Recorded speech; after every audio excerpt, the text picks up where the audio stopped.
कहानी रायपुर गांव की है। रिया और अर्जुन की शादी हो जाती है और रिया अपने ससुराल आ जाती है। चलो अब बहू आ गई है, अब काम वाले की क्या जरूरत। वैसे भी इस महीने उस शांति के हाथ का बना खाना खाने का मन नहीं कर रहा था। हाँ, अब मजे से बहू के हाथ का खाना खाओ। लेकिन अगली सुबह जब कमला देवी की बड़ी बहू रिया रसोई में जाती है तो उसके माथे पर पसीना आ जाता है। अब क्या बनाओ, मुझे तो कुछ भी नहीं आता। मम्मी कितनी बार कहती थी कि सीख ले, लेकिन मुझे तो तब मटर पनीर सुनकर ही चक्कर आ जाते थे। चलो यूट्यूब खोलती हूँ, खिचड़ी ट्राई करती हूँ।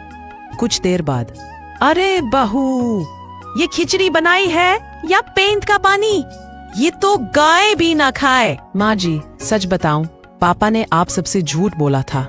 मुझे खाना बनाना नहीं आता। इसी वजह से पहले मेरे कई रिश्ते टूट गए। वो नहीं चाहते थे कि ये रिश्ता भी टूट जाए। ये सुनकर सबका मन बुझ जाता है, टूट जाता है। विवेक, अब समझ में आया अरेंज मैरिज कैसे रिस्की होती है। तू तो सीधा लव मैरिज करना। भैया ने तो रास्ता खोल दिया। अब प्रिया के बारे में बताना आसान हो जाएगा। कुछ दिन बीतते हैं, अब घर में छोटी बहू लाने की बात होती है। इस बार सोच समझकर लड़की पसंद करेंगे। खाना बनाना भी आना चाहिए। माँ, मेरी नजर में एक लड़की है, प्रिया।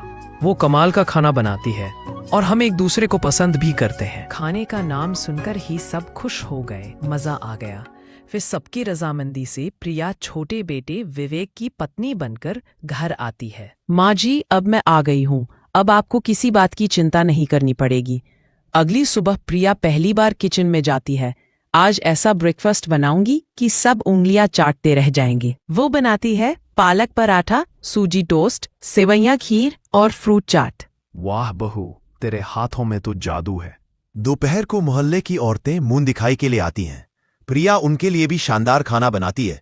चीज पाव भाजी, लाल मिर्च कड़ी और गुलाब जामुन। कमला, क्या किस्मत पाई है बहू के रूप में। तेरे तो भाग्य खुल गए। जा बहू, अब जाकर थोड़ा आराम कर ले। नहीं माँ जी, मुझे तो खाना बनाना बहुत अच्छा लगता है। शाम के लिए कुछ स्नैक्स बना देती हूँ।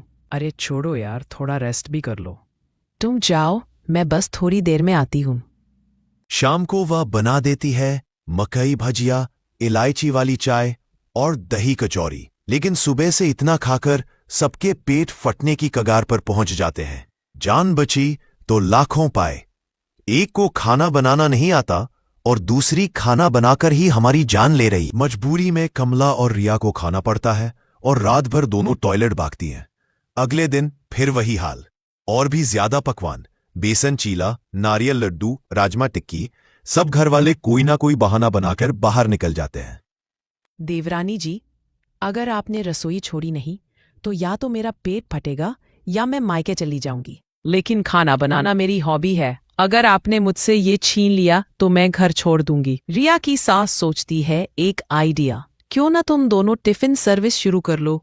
तुम खाना बनाओ और प्रिया पैकिंग और डिलीवरी संभाल लेगी। सबको ये आइडिया पसंद आता है और फिर देवरानी जेठानी मिलकर टिफिन सर्विस शुरू करती है और खूब कमाई करती है।